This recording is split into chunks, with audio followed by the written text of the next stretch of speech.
guys, welcome to our next video. In this next section, we're going to begin construction of our bodice. So the first step is going to be to add our darts in. So we're following step 6, sew the bust darts that come from the armholes. So those are going right here.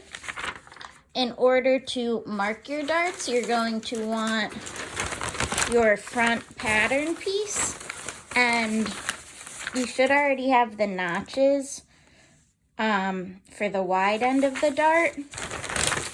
You're just going to want to line that up to figure out where your dart point is, and just like before, want to use a pin to get that point, and then we can mark the dart tip so you know where to sew to.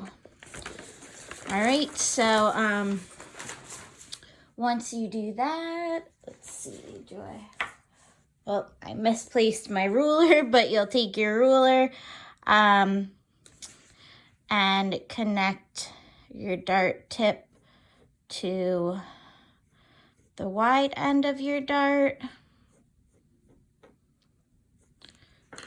We'll fold this in half, matching our notches up, and just go ahead and sew the dart to the dart tip. I would recommend using the tie-off method as opposed to back stitching at the dart point. So you want to back stitch at the end of the dart and sew directly off the fabric, and then we'll just tie a few knots for that tip to make sure it doesn't come undone. Really wonder where my ruler went. You'll do the same thing on the other side, which you'll just need to reverse and hold the pattern upside down, line up those notches again, and I can just use the hole that I made before as a reference point to where I am marking. Okay, so go ahead and draw your darts on, sew them, and then we're gonna tie off the ends. Let me see.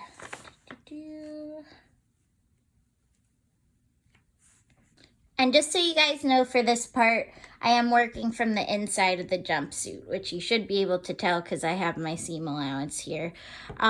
So don't draw your darts on the outside, draw them on the inside of the jumpsuit and sew them from the inside so that our darts slack, that excess material is on the inside, and we get a clean seam from the outside.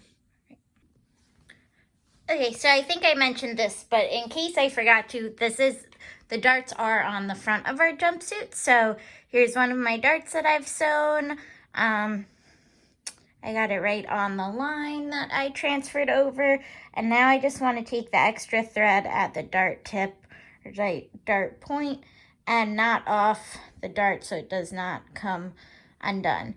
You can backstitch at the point, but this just generally gives you a sharper point because it's hard to add a perfect backstitch.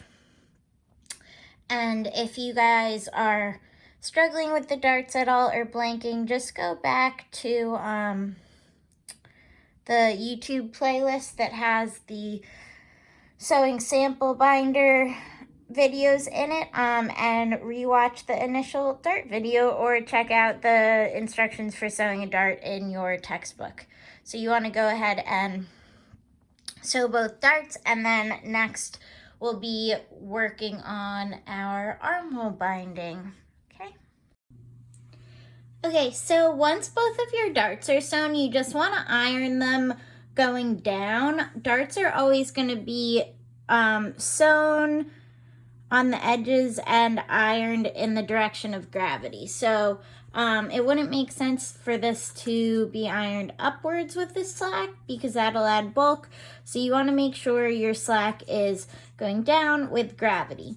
Once your darts are sewn and you've ironed them, we're going to move on to step 7. I'll be honest, this step was a bit confusing to me. We are adding a binding to the armholes, which I've done tons of times, but I didn't realize this binding actually won't be visible from the outside of the garment. So keep that in mind. I tried it out on one side already because I was a bit confused by the directions. So basically we'll be attaching the binding, and then later on, after the facing and straps are attached, this will get sewn under to the inside, so you won't actually see the binding from the outside. It'll just be on the inside to finish that edge. So with that being said, the first thing we want to do is we want to grab your binding pattern pieces. I can't seem to find where my actual pattern piece went. Oh, here it is. So it looks like this. So you want to grab those 2 binding pieces. The first thing we're going to do is with wrong sides together, you want to fold the binding in half lengthwise. So we're folding it in half. Again, there's no difference between my wrong or right side, but if there is with your fabric, make sure that wrong sides are together so the finished side is out. From the right side, we want to sew the cut edges of the bind to the underarm, and then sew a flat stitch close to the seam on the side of the bind. So let me just, I thought my pins were here, but I moved them while sewing. The first thing we're gonna do is pin our binding to the right side of the underarm. So once it's been, I would recommend ironing it in half so you get a nice clean edge. We are going to pin this in place, and you'll notice this is my armhole and this is the center front. So like my straps are gonna go here. There's a notch at the top of the armhole on the front and a notch at the top of the armhole on the back. And our binding is gonna be sewn between those 2 notches. So with right sides together, we're gonna begin pinning our binding along the edge. So our raw edge is the binding raw edge, and the jumpsuit armhole raw edge should be matching up. And I will say this is our bias binding, so it is stretchy, and we're gonna wanna stretch it a little bit as we pin, or else you'll notice it won't end up fitting. The other thing is, like I said, make sure when you pin it, I'm pinning it so that my dart is down. You want to make sure you sew it with the dart down and the dart doesn't move to having the slack on top. Oops. Why won't it get that dart? Okay.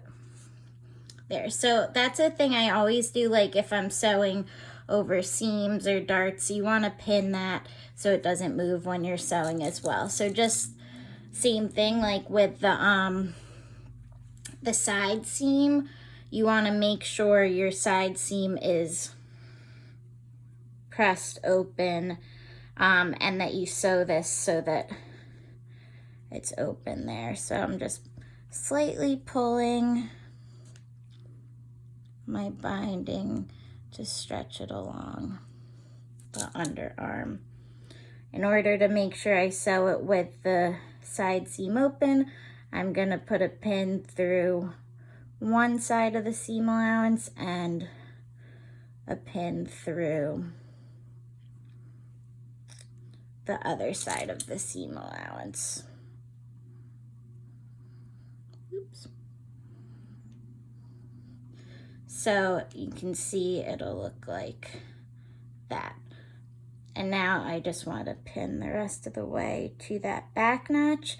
You do want to make sure that it is really, like, certain things you can fudge and it won't matter, but you want to make sure the binding reaches both notches, because if it doesn't, you'll have a gap between the binding and the facing, and you'll end up with a raw edge that doesn't look very pretty on your jumpsuit. So you can see I'm actually a little short here.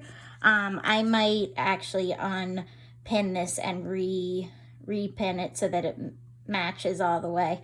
I did that on the other side too, even though I was stretching it. I guess I just didn't quite stretch it enough. So I'm gonna repin it, and then I'll come back with it pinned to show you the next step. Okay, so I repinned my binding so that it reaches both notches, and now we're just going to edge stitch the binding to the armhole. There's no actual seam allowance for this. You just want to get very close to the edge,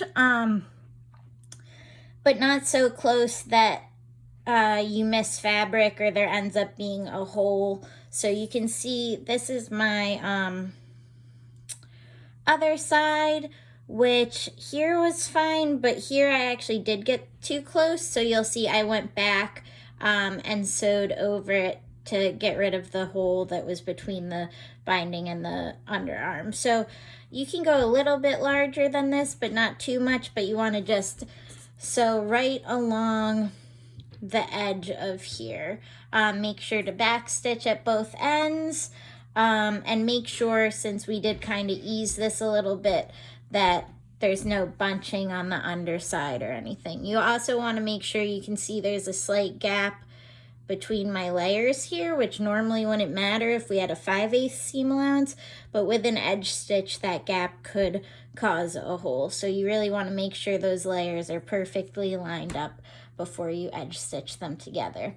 So I'm going to go to my machine, back stitch, sew right along the edge, back stitch again, and then I'll show you guys what it looks like. Okay, so I have my binding sewn to the edge of the armhole like this. You can see it went through both sides. I didn't have any issues with having holes. If you have any holes, you'll notice them by pulling the seam apart here, and the top of the binding will come off a little, and you might need to sew a little further down. So now what you want to do is you want to iron open this binding, and then we're just going to do another edge stitch, but this one's going to be right alongside our seam on the side of the binding. And this seems a little bit weird, but basically what it does is it's going to help us flip the binding to the inside. It's very similar to the concept of understitching, if you guys have ever done that. But you can see it here, so my stitch line is just right alongside here, and it's kind of it's similar to when we do a stay stitch, so it just helps with turning the edge and getting that clean edge better from inside and outside. So we're just gonna do that kind of stay stitch, I suppose, right alongside our armhole seam on the side of the binding. Again, no specific measurement, just keep it close to that seam and make sure it's on the binding, not on the jumpsuit.